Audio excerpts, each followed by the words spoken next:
ఈ కార్యక్రమాన్ని ఉద్దేశించి డాక్టర్ ఎంఎం పల్లవరాజు గారు మాజీ మంత్రి వర్యులు మాట్లాడవలసిందిగా కోరుతా ఉన్నాం. Thank you. సభకు నమస్కారం.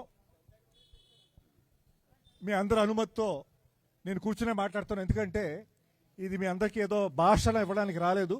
మీ అందరితో సమస్యలు ముఖాముఖికి మరి షర్మిలమ్మ గారితో మాట్లాడడానికి వచ్చాం కనుక కూర్చునే మాట్లాడతాం. అయితే ముందుగా సభాధ్యక్షులు సోదరులు మరి మరోతి శివగణేష్ గారు, జిల్లా అధ్యక్షులు సత్యానందరావు గారు, పట్టణ అధ్యక్షులు చక్కా నూకరాజు గారు, వేదిక పైన సీనియర్ కాంగ్రెస్ నాయకులకు, మన ముఖ్య అతిథి మన ఆంధ్రప్రదేశ్ కాంగ్రెస్ కమిటీ అధ్యక్షురాలు, అలాగే డాక్టర్ వైఎస్ రాజశేఖర రెడ్డి గారి ముద్దుబిడ్డ షర్మిలమ్మ గారికి, సభలో ఉన్న సోదర సోదరీమణులకు, పెద్దలకు, గ్రామ పెద్దలకు, మండల పెద్దలకు, జగ్గంపేట నియోజకవర్గ పెద్దలకు, వివిధ నియోజకవర్గాల నుంచి వచ్చిన మహిళా సోదరీమణులకు, పాత్రికేయులకు అందరికీ కూడా నమస్కారం. మీ అందరికీ తెలుసు, రాజశేఖర రెడ్డి గారి పరిపాలన చేసినప్పుడు మన రాష్ట్రానికి ఎటువంటి పరిపాలన వచ్చిందో మా అందరికీ తెలుసు. ఆనాడు మరి డ్వాక్రా స్కీమ్స్ ద్వారా మహిళలకు ఎంత మంచి జరిగిందో మీ అందరికీ తెలుసు. ఎంతమంది డ్వాక్రా స్కీమ్స్ లో ఉన్నారు? చేతులు ఎత్తండి ఒకసారి. అలాగే ఎంతమంది ఉపాధి హామీ పథకంలో పాల్గొంటున్నారు? అయితే రాజశేఖర రెడ్డి గారి పరిపాలన ఎందుకు గుర్తు చేస్తున్నానంటే, ఆనాడు ప్రజల సంక్షేమాన్ని దృష్టిలో పెట్టుకుని, రైతుల సంక్షేమాన్ని దృష్టిలో పెట్టుకుని ఆయన వివిధ పథకాలు తీసుకురావడం జరిగింది. మన రాష్ట్రం సస్యశ్యామలంగా ఉండాలనే ఉద్దేశంతోనే ఆయన మరి అన్ని ఇరిగేషన్ ప్రాజెక్ట్ తలపెట్టారు. మనందరికీ తెలుసు, ప్రత్యేకంగా జగ్గంపేట నియోజకవర్గంలో ఎత్తిపేతల పథకం ఏ విధంగా తలపెట్టారో మీ అందరికీ తెలుసు. అలాగే పోలవరానికి సంబంధించిన పెద్ద కెనాల్లు, రైట్ బ్రాంచ్ కెనాల్ అంతా కూడా జగ్గంపేట నియోజకవర్గం నుంచి వెళ్తుంది. దీనివల్ల మన ప్రాంతానికి ఎంత ఉపకారం జరిగిందో మీ అందరికీ తెలుసు. ఆనాడు అది నేషనల్ ప్రాజెక్ట్ కాదు, అయినా రాష్ట్ర బడ్జెట్తో ఆనాడు ఆ 5 సంవత్సరాల్లోని 7,800 కోట్లు ఖర్చు పెట్టి left bank canal, right bank canal కూడా పూర్తి చేయడం జరిగింది.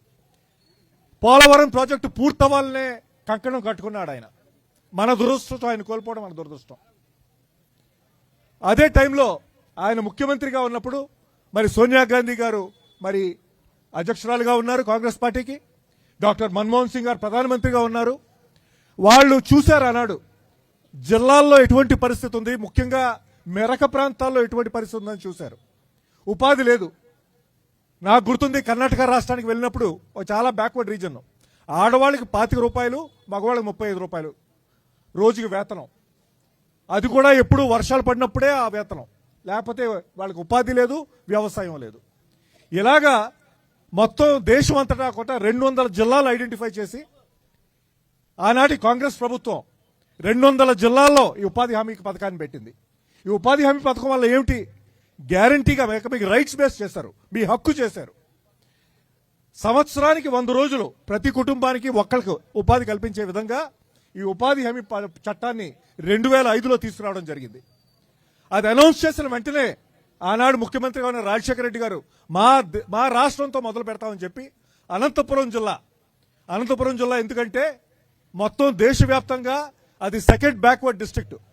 అక్కడ రెయిన్ఫాల్ అనేది చాలా తక్కువ, సెకండ్ లీస్ట్ రెయిన్ఫాల్ అనంతపురం జిల్లా. అక్కడి నుంచి మొదలు పెడతానమ్మా అని చెప్పి సోనియా గాంధీ గారిని, డాక్టర్ మన్మోహన్ సింగ్ గారిని రప్పించి అనంతపురం జిల్లాలో ఈ ఉపాధి హామీ పథకాన్ని తీసుకొచ్చారు. అయితే హక్కుగా ఎందుకు చేశారంటే మీ అందరికీ తెలుసు, ముఖ్యంగా గ్రామాల్లో ఎటువంటి పరిస్థితి ఉందో తెలుసు. ఉపాధి లేకపోవటం, వెనుకబడిన ప్రాంతాలు, అక్కడ చేసుకోవడానికి పనున్నా కూడా డబ్బు లేకపోవడం. అయితే ఉపాధి హామీ పథకం ద్వారా అందరికీ వేతనం కల్పించి మీ గ్రామానికి ఏంటి ఉపకారం జరుగుద్దో, రోడ్డు వేసుకుంటారా, లేకపోతే చెరువుని లోతు చేసుకుంటారా, లేకపోతే ఊరు మధ్య ఇంకో రోడ్డు వేసుకుంటారా, ఇలాంటి పనులన్నీ కూడా చేసుకోవడానికి ఉపాధి హామీ పథకాన్ని పట్టణం తీసుకురావచ్చింది. 2005లో మరి ఈ స్కీమ్ ను మొదలు పెట్టారు. రాను ఇది సక్రమంగా కోట్లాది మందికి ఉపాధి కల్పించింది. ఎంతవరకు ఉపాధి కల్పించిందంటే, ఎంతవరకు మేలు జరిగిందంటే, కొన్ని కుటుంబాల్లో వాళ్ళు పిల్లలను కూడా చదువుకో పరిస్థితికి ఆ మాత్రం అన్న ఆ నిధులు రావచ్చాయి. అటువంటి ఉపకారం ఉపాధి హామీ పథకం వల్ల జరిగింది. జరిగి ఇది ఇలా జరిగితే మరి 2014 మోడీ గారి ప్రభుత్వం వచ్చింది. నాకు గుర్తుంది మోడీ గారి మొట్టమొదటి స్టేట్మెంట్ ఏమిటంటే ఇది పనికిరాని స్కీము, దీనివల్ల ఎంతో నిధులు వేస్ట్ అవుతున్నాయని చెప్పడం జరిగింది. కోట్లాది మందికి ఉపాధి కల్పించి ఎంతో మేలు కల్పించిన స్కీమ్ ని ఆయన ఒక్క మాటతో కొట్టివేశారు. కానీ ఆపగలిగారా? ఎందుకంటే ప్రజలు మేలు జరుగుతుంది మారుమూల ప్రాంతాల్లో అని తెలుసు, ఆపలేకపోయారు. అలా బడ్జెట్ పెంచుతూ వచ్చారు. మేము కూడా మేము ప్రభుత్వంలో ఉన్నప్పుడు డైరెక్ట్ గా నిధులు ప్రజలకు అందేలా కూడా మేము చేయగలిగాం. డైరెక్ట్ గా వాళ్ళ అకౌంట్లోకి వెళ్ళాలి, వాళ్ళు చేసిన కష్టానికి డైరెక్ట్ గా అకౌంట్లోకి చేయగలిగాను. అయితే మోడీ గారి మనశ్శాంతిగా లేరు. ఈ స్కీమ్ ఎలాగైనా దెబ్బకొట్టాలి, ఇది దీనివల్ల కాంగ్రెస్ పార్టీకి మంచి పేరు వస్తుంది అని ఆయన మొన్న బడ్జెట్లో ఏం చేశారంటే చిన్న సవరణ చేశారు. ఇవాళ మీ ఊళ్ళోకి వస్తున్నప్పుడు ఒక చిన్న పోస్టర్ చూశాను. పోస్టర్లో ఏమో మొత్తం ఈ రాష్ట్ర నాయకులందరూ ఉన్నారు. 125 రోజులకు పెంచామనే పెద్ద పోస్టర్ పెట్టుకుంటున్నారు. 125 రోజులకు పెంచడం వల్ల ఉపకారం ఏమిటండి? ఎందుకంటే దానికి తగ్గ నిధులు ఇవ్వట్లేదు కదా. మీరు 40% భారం అంతా కదా రాష్ట్రాల మీద తీసుకొచ్చారు. మీ రాష్ట్రాల ఆర్థిక పరిస్థితి ఎలా ఉందో మనకు తెలుసు. ముఖ్యంగా మన రాష్ట్ర ఆర్థిక పరిస్థితి ఎలా ఉందో మనందరికీ తెలుసు. ఇటువంటి పరిస్థితుల్లో దీని భారం 40% మన రాష్ట్రం మీద పెంచేసరికి ఇక ఆ స్కీమ్ని ఫెయిల్ చేసినట్టే. ఈ విధంగా మరి ఈ స్కీమ్ని నీరు కార్చడానికి మరి మోడీ గారు తలపెట్టారు. మహాత్మా గాంధీ గారి పేరు ఈ స్కీమ్కి ఎందుకు పెట్టామంటే, మహాత్మా గాంధీ గారు ఒక మాట అన్నారు, India lives in it's villages అన్నారు. అంటే ఆయన గుర్తించారు ఈ మన భారతదేశ ఆత్మ ఎక్కడ ఉందంటే మన గ్రామాల్లో ఉందనేది గుర్తించారు. అందుకే India lives in it villages అన్నారు. ఎప్పుడైతే గ్రామాలు సౌఖ్యంగా ఉంటాయో అప్పుడే దేశం అంతా కూడా బాగుంటుంది. అది గుర్తించే ఉపాధి హామీ పథకాన్ని పెట్టాం.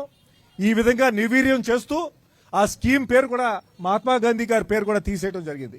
ఇంత అరాచకానికి మరి మోడీ గారి ప్రభుత్వం ఈ విధంగా ఈ స్కీమ్ డైల్యూట్ చేస్తూ గ్రామాలకి హాని చేయడానికి ప్రయత్నం చేస్తున్నారు.